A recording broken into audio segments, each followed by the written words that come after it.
So, Bob, we talk a lot about securing an organization. We talk about data all the time. But one of the factors that some organizations don't think to consider is reputation damage. Tell me, how can reputation damage affect an organization? So it's really interesting when we get all of these questionnaires from our clients, and they ask us to help them fill them out. And inevitably, under the covers, because they're related either to a vendor worrying about his supply chain, a cyber insurance carrier, well, you want coverage, we need to know about your clients, how many you have. And we start to think, if you have all the protections in place, what are we really protecting? Yes, we're protecting data. We all agree, and whoever has shared that data. But, you start to think about supply chain. If I can't fulfill orders, I can't provide service, I can't respond to requests for customer service because my systems are down, what is the real downstream impact of that? And everybody would say, well, my sales would go down. Well, okay, try to get your hands and your head around what that is. And we're talking about your clients and their satisfaction or dissatisfaction at that point. Are they going to stay with you because you had data loss? Their data is now out in the wild potentially. Maybe that data is for sale. Maybe the data is encrypted and you have no access to it because somebody hit you with ransomware. Are they inclined to look for a new provider of whatever service or product that they've been getting from you? And then follow it even further down the line. I'm looking to sell to new clients. Well, who are my prospects? Well, word gets out, and word gets out about this stuff pretty easily once a ransomware hit or a business email compromise takes place, and all of a sudden, maybe you're not on the front page, but maybe you're on page 6, and all of a sudden, people are considering, wow, I don't think I want to use them after what they just experienced. It has reputation impact. And the reason I brought the whole insurance carrier thing up is, how many people employ full-time a public relations department, a person, or even have a firm? Unless you get into large enterprise, that's probably not a thing. Very few, right? Yeah, I think that's very few.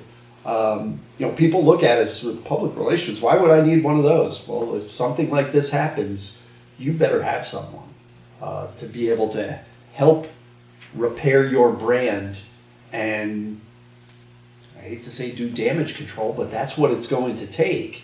And part of your cyber insurance policy that you should have is brand reputation, is a PR component that will help you in the event that you have a breach, if you have data leakage.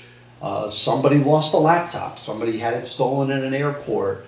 Oh, I left it in that cab or that Uber that I just took. Oh, crap. Where is it?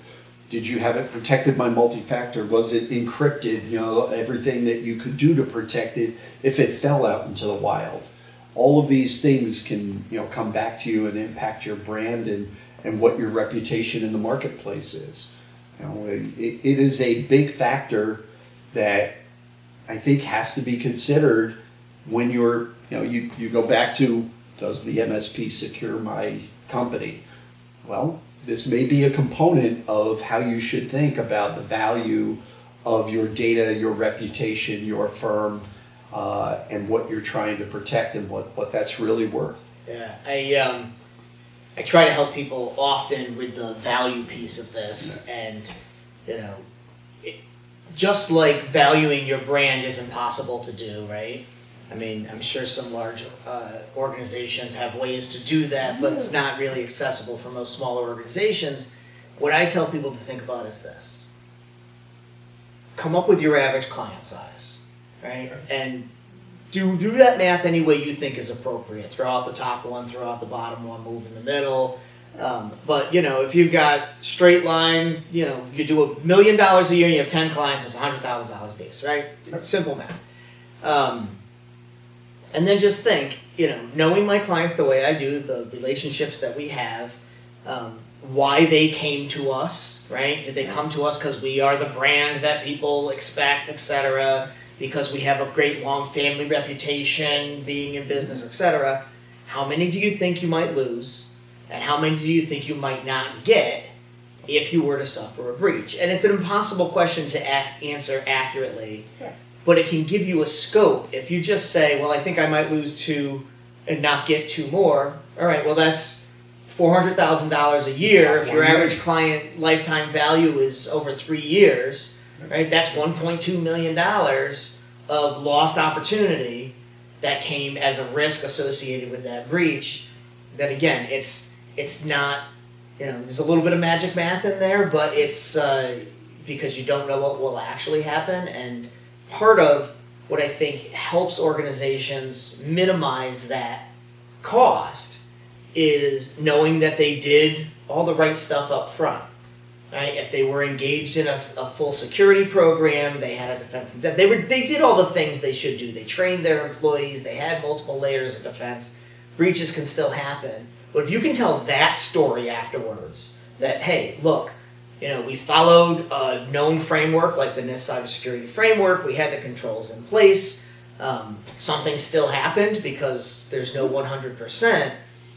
You have a much better chance of recovering reputationally from that than saying, yeah, well, we left our firewall wide open and somebody made it through, right? Yeah. You weren't even protecting my stuff. At least you can answer the question well enough so that you look like you cared and that you actually did care about protecting that information, protecting their information.